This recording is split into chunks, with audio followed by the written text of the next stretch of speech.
చంద్రబాబు గారి పరిపాలన వ్యతిరేకత వచ్చేసిందంట. అంతేకాకుండా దౌర్జన్యాలు అరాచకాలు విపరీతంగా పెరిగిపోయాయంట. ఇంకెవరో ఏ మహానుభావుడు చెప్పాడు అనుకున్నారా? ఇంకెవరో మన జగన్మోహన్ రెడ్డి మహానుభావుడు చెప్పిన మాటలు ఇవన్నీ. రాష్ట్రానికి జగన్మోహన్ రెడ్డి ముఖ్యమంత్రి ఉండాలని చెప్పి ప్రజలు కోరుకుంటున్నారు అని జగన్మోహన్ రెడ్డి చెప్తాడు. రాష్ట్రంలో ప్రజలు అన్నం తింటలేదని చెప్పి జగన్మోహన్ రెడ్డి చెప్తాడు. రాష్ట్రంలో జగన్ కోసం 1000 కళ్ళతో ఎదురు చూస్తున్నారని చెప్పి కూడా జగన్మోహన్ రెడ్డి చెప్తాడు. అంటే జగన్మోహన్ రెడ్డి ఏమన్నా ఆత్మలతో మాట్లాడతాడో లేదంటే జగన్మోహన్ రెడ్డి ఊహించుకొని స్క్రిప్ట్ మాట్లాడతాడో కూడా ఎవరికి అర్థం కాని పరిస్థితులు ఈరోజు ప్రజలు ఉన్నారు. ఆఖరికి ఫైనల్గా జగన్మోహన్ రెడ్డి ప్రజల్లో ఒక విషబీజాన్ని నాటాలని చెప్పి ప్రయత్నిస్తానన్నాడు. అదేంటంటే చంద్రబాబు గారి పరిపాలన వ్యతిరేకత వచ్చేసింది, దౌర్జన్యాలు అరాచకాలు పెరిగిపోయాయి. సో కాన్సెప్ట్ అంతా ఈ 6 నెలల్లో జగన్మోహన్ రెడ్డి ఈ అంశం మీద తిరిగింది. సో జగన్మోహన్ రెడ్డి ఈ మధ్యన ధర్నాలకు కూడా పిలుపునిస్తా ఉన్నాడు. ధర్నాలు చేద్దాం రండి రండి రండి అంటాడు, కానీ జగన్మోహన్ రెడ్డి మాత్రం ధర్నాలకి పాల్గొనడం, సంబంధిత నాయకుల్ని సంబంధిత కార్యకర్తల్ని పాల్గొమని చెప్తాడు తప్ప జగన్మోహన్ రెడ్డి మాత్రం బెంగళూరు ప్యాలెస్లో కూర్చుంటాడమ్మా. వెళ్ళాల్సింది కార్యకర్తలు నాయకుల వరకే, జగన్మోహన్ రెడ్డి మాత్రం రాడు. సో జగన్మోహన్ రెడ్డి ఎలా మ్యానిపులేట్ చేశాడు ఈ 6 నెలల్లో ఒకసారి చెప్తానేనండి. చంద్రబాబు గారు ముఖ్యమంత్రి అయిన తర్వాత మొదటి ఆ నెలలోనే చంద్రబాబు గారు అధికారంలోకి వచ్చిన వెంటనే వైఎస్ఆర్సీపీ పార్టీ కార్యకర్తల మీద కక్ష సాధింపు రాజకీయాలు మొదలుపెట్టారంటూ ఏకంగా ఢిల్లీకి వెళ్ళి ధర్నా చేశాడు. జగన్మోహన్ రెడ్డి గారు చేసినటువంటి ధర్నా గుర్తుకొచ్చిందా?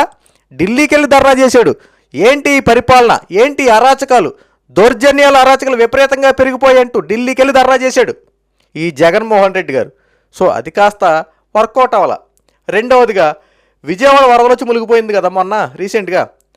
ఆ టైంలో చంద్రబాబు గారు తన యొక్క అనుభవాన్ని ఉపయోగించి మళ్ళీ ఆంధ్ర రాష్ట్రంలో విజయవాడ ఎలాంటి పరిస్థితుల్లో ఉండేది అదే రూపురేఖలు మళ్ళీ విజయవాడ తీసుకొచ్చినటువంటి ఘనత చంద్రబాబు నాయుడు గారిది. ఎలా కాపాడారో, ఆ ముంపులో కూరుకుపోయిన ప్రతి ఒక్కరిని ఎలా సురక్షిత ప్రాంతాలు చేశారో అవన్నీ మనం స్వయంగా కళ్ళ కట్టినట్టు చూసాం. ఆ విజువల్స్ టీవీ విజువల్స్లో చూసాం. దాని మీద ఈ జగన్మోహన్ రెడ్డి ఎంత విషం కక్కాడో, చంద్రబాబు గారట వరదలను అడ్డం పెట్టుకుని 500 కోట్ల రూపాయలు దోచుకు తిన్నారంట. సో ఈయన జగన్మోహన్ రెడ్డి సంబంధించినటువంటి ఒక లెక్కలో మాస్టర్ని అక్కడ పెట్టాడేమో మరి మనకైతే తెలియదు, కానీ జగన్మోహన్ రెడ్డి గతంలో లెక్కలు కూడా వేసాడు. వరదలను అడ్డం పెట్టుకొని చంద్రబాబు నాయుడు గారు 500 కోట్లు దోచుకు తిన్నాడు. అందులో అగ్గిపెట్ల కోసం 10 కోట్లు ఖర్చు పెట్టాడు, వాటర్ ప్యాకెట్లకి 20 కోట్లు ఖర్చు పెట్టాడని చెప్పి ఒక ఎస్టిమేషన్ కూడా వేశారు. సో జగన్మోహన్ రెడ్డి సంబంధించిన లెక్కల మాస్టర్ అక్కడ ఉన్నాడప్పుడు మరి ఆయనకి పెద్ద డీలింగ్స్ ఉన్నాయేమో. సో ఆ రకంగా లేనిది ఉన్నట్టు ఉన్నది లేనట్టు వార్తలు క్రియేట్ చేసి పెట్టాడు. సో అక్కడ కూడా జగన్మోహన్ రెడ్డి ధర్నా చేయాలని చెప్పి చూశాడు. ఏంటి పరిపాలన, చంద్రబాబుకి ముందే తెలియదా వర్షాలు వస్తాయని చెప్పి తెలుసు కూడా చంద్రబాబు పట్టించుకుపోవడం వల్ల విజయవాడ మునిగిపోయిందంటూ జగన్మోహన్ రెడ్డి మాట్లాడాడు. దానికోసం కూడా ధర్నా చేయాలని చెప్పి ప్రయత్నించాడు, కానీ వర్కౌట్ అవ్వాల. ఇక మూడవదిగా రీసెంట్గా రైతుల కోసం ధర్నా చేపట్టాడు.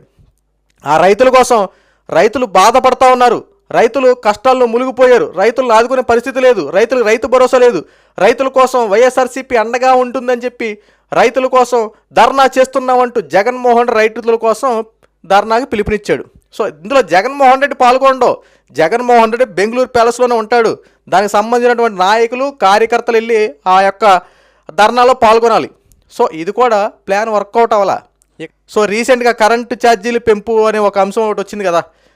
చంద్రబాబు గారు అప్పట్లో అధికారంలో లేనప్పుడు కరెంటు విపరీతంగా పెరిగిపోయింది, బాదుడే బాదుడు అని చెప్పి కార్యక్రమాలు చేసినటువంటి చంద్రబాబు నాయుడు గారు అధికారంలోకి వచ్చిన తర్వాత ఇప్పుడు బాదుడే బాదుడు చేసేది చంద్రబాబే కదంటూ కరెంటు ఛార్జీలు విపరీతంగా పెంచేసాడని చెప్పి జగన్మోహన్ రెడ్డి ధర్నాకి దిగాడు. జగన్మోహన్ రెడ్డి ధర్నా కూడా ఇది ప్లాన్ వర్కౌట్ అవ్వాలి, ఇది ఫెయిల్ అయిపోయింది. ఇక్కడికి 5 నెలలు కంప్లీట్ అవుతూ ఉంది. 6 నెలల్లో జరిగినటువంటి వ్యవహారాలు ఇవన్నీ. ఇక వాలంటీర్లతో ధర్నా చేయించడానికి ఈ మధ్యన రంగం సిద్ధం చేశాడు. వాలంటీర్లు ధర్నా చేస్తూ ఉన్నారు. అది కూడా జగన్మోహన్ రెడ్డి యొక్క మాస్టర్ ప్లాన్. వాలంటీర్ వ్యవస్థనంతా రెచ్చగొట్టేసి కూటమి ప్రభుత్వం మీద ధర్నాలు చేయాల్సి చెప్పి ఇదొక ప్లానింగు. ఇక ఇదన్నీ వర్కౌట్ అవ్వట్లేదు. ఇక్కడికే 5 నెలలు 6 నెలలకు సంబంధించి ఒక్కొక్క నెలలో ఒక్కొక్క ధర్నా శ్రీకారం చుట్టాడు, ఏది వర్కౌట్ అవ్వలేదు. ఇక ఫైనల్గా ఇది జనవరి నెల కాబట్టి జనవరి నెలలో ఈ సంక్రాంతి అయిపోయిన తర్వాత ఈ సంక్రాంతి తర్వాత జనంలోకి రాబోతున్నటువంటి జగన్మోహన్ రెడ్డి. సో ఇప్పుడు జగన్మోహన్ రెడ్డి స్వయంగా ఫీల్డ్లో దిగుతారని చెప్పి మాటిస్తూ ఉన్నాడు. సో వస్తాడో లేదో రాబోయే రోజుల్లో చూడాలి. ఇది కూడా ఏదో ఒక వ్యవహారంలో రావడం కుదరదు, మీరే వెళ్ళి ప్రజల్లో తిరిగాడని చెప్తాడు. దీంట్లో పెద్ద విషయం లేదు. సో జగన్మోహన్ రెడ్డి ప్రజల్లోకి విషబీజాన్ని ఆడడం కోసం ఎన్ని రకాల ప్రయత్నించినా కూటమి ప్రభుత్వం తిప్పికొట్టింది. ఇక్కడ అరెస్టులు చేయలే, ధర్నాలు చేస్తుంటే వీళ్ళందరూ లాకప్లో పెట్టేయడం, హౌస్ అరెస్టులు చేయడం ఇలాంటివి ఏమీ చేయలే, ఫ్రీగా వదిలేసింది. ఎందుకంటే ప్రజలకి కూటమి ప్రభుత్వం మీద నమ్మకం ఉంది, కూటమి ప్రభుత్వంకి ప్రజలంటే ఒక నమ్మకం ఉంది, ఒక అండర్స్టాండింగ్ ఉంది.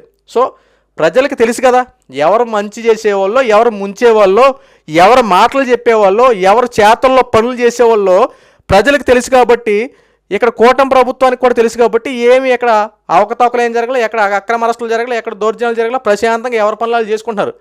ఇలా ఎవరి పనులు చేసుకోబట్టి వైఎస్ఆర్సీపీ పార్టీ ధర్నా చేస్తుందన్న విషయం కూడా ఎవరికి సరిగ్గా తెలియలే. ఎందుకంటే జగన్మోహన్ రెడ్డి గతంలో వ్యవహరించేవాడు కదా, టీడీపీ ఏదైనా ధర్నా చేసినందుకు కొంతమందిని హౌస్ అరెస్టులు చేసేవాడు, కొంతమంది చిన్నపిల్లలు తల్లులు అని ఎవరినన్నా చూడకుండా ఇష్టానుసారంగా లాఠీలతో కొట్టించేవాడు, వ్యాన్లు ఎక్కించి పంపించేవాడు. ఇవన్నీ గుర్తులేదా జగన్మోహన్ రెడ్డి గారు మీకు? ఇప్పుడు మీరు ధర్నాలు చేస్తున్నారు, కూటమి ప్రభుత్వం ఏదో ఒకటి చేస్తుందని చెప్పి మీరు ఎదురు చూపులు చూస్తుంటారు. కానీ ఇక్కడ కూటమి ప్రభుత్వం చాలా సైలెంట్గా ఉంది. ఎందుకంటే ప్రజల మీద నమ్మకం ఉంది కాబట్టి, ప్రజల్లో అవగాహన ఉంది కాబట్టి, మీరు చేసే ఈ ఉడత బెదిరింపులకు ఎవరు పట్టించుకోరు కాబట్టి, సో ప్రభుత్వం కూడా చాలా టేక్ ఈజీగా తీసుకుంది, మీకు రక్షణ కూడా కల్పించింది. వాళ్ళు ధర్నా చేస్తున్నారు వైఎస్ఆర్సీపీ వాళ్ళు, పోలీసులు కాస్త సపోర్ట్గా ఉండండి, ఎక్కడ ఏం అవకతవకలు జరగకుండా అవేర్నెస్ దాన్ని కల్పించండి, ప్రశాంతంగా ధర్నా చేసుకోమని చెప్పండి అని చెప్పి పోలీసులు మీకు సపోర్ట్గా నిలబెట్టింది. ఇది కదా ప్రభుత్వం అంటే. ఇందుకోసం దౌర్జన్యాలు పెరిగిపోయినాయి, అరాచకలు పెరిగిపోయినాయి, చంద్రబాబు గారి పరిపాలన వ్యతిరేకత వచ్చేసిందా? ఎందుకే జగన్మోహన్ రెడ్డి గారు సూపర్ 6 పథకాలు అవలంబించట్లేదు, సూపర్ 6 పథకాలు పక్కన పెట్టేశారంటారు. కానీ సూపర్ 6 పథకాల్లోనే ఈ 6 నెలల్లో 2 పథకాలు అవలంబించారు. ఏదైతే 3,000 రూపాయల ఉన్న పెన్షన్ 4,000 ఇచ్చారో అది సూపర్ 6లో పథకమే.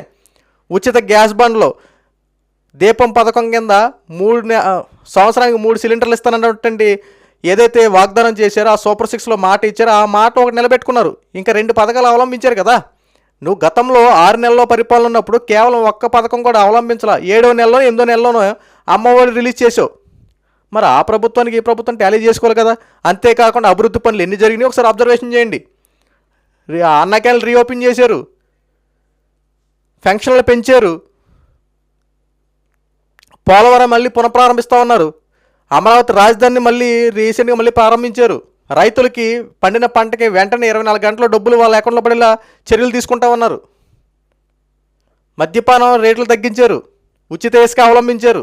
ఇలా చెప్పుకుంటూ పోతే అనేక పథకాలకి శ్రీకారం చుట్టారు కదా, అనేక సంక్షేమ పథకాలు ఏం చేస్తూ ఉన్నారు కదా. ఒక్కసారి ఆలోచించాలి. ప్రభుత్వాన్ని విమర్శిస్తున్నప్పుడు నిజంగా ఈ 6 నెలల్లో కూటమి ప్రభుత్వం ఇలా వ్యవహరించకపోతే, ఏమైనా దౌర్జన్యాలు జరిగితే నిజంగా ఎంత వ్యతిరేకత వస్తుందండి. ఎక్కడికక్కడ ధర్నాలు జరుగుతాయి కదా. ఈ వైఎస్ఆర్సీపీ వాళ్ళు ధర్నా చేస్తున్న వాళ్ళ వెనకాల ఒక్కడు కూడా ఉండలేదంటే ఒకసారి అబ్జర్వేషన్ చేయండి. ఇప్పటికైనా బురద జల్లే రాజకీయాలు, శవ రాజకీయాలు చేయడం పక్కన పెట్టి ప్రభుత్వానికి ఏదైనా మంచి పని చేయండి. అంతే తప్ప విమర్శించుకుంటా పోతే ఒకనొక రోజు నీ మీద కూడా విరక్తి వచ్చేద్ది. ఆల్రెడీ జగన్మోహన్ రెడ్డి అంటే ప్రజల్లో చాలా విరక్తి ఉంది, ఇంకా విరక్తి ఎందుకు తెచ్చుకుంటాడు? సో ఇప్పటికైనా ప్రభుత్వం చేసే ప్రతి పనికి సహకరించండి, లేదంటే ప్రశాంతం కూర్చోండి. ఇలాంటి తప్పుడు రాతలు, తప్పుడు ఆరోపణలు చేసే ప్రతి ఒక్కరికి ఇదొక గుణపాఠంలో ఈ వీడియో మీరు తెలియపరచండి. సో ఈ వీడియో మీకు నచ్చితే సబ్స్క్రైబ్ చేసుకోండి, మరో 4 షేర్ చేసి సబ్స్క్రైబ్ చేసుకోమని చెప్పండి. ఇలాంటి మరిన్ని వీడియోస్ మీకు రావాలంటే పక్కన బెల్ ఐకాన్ ఉంటుంది, ఆ బెల్ ఐకాన్ ఆన్ చేస్తే మేము పెట్టే ప్రతి వీడియో మీకు నోటిఫికేషన్ వస్తుంది. Thank you.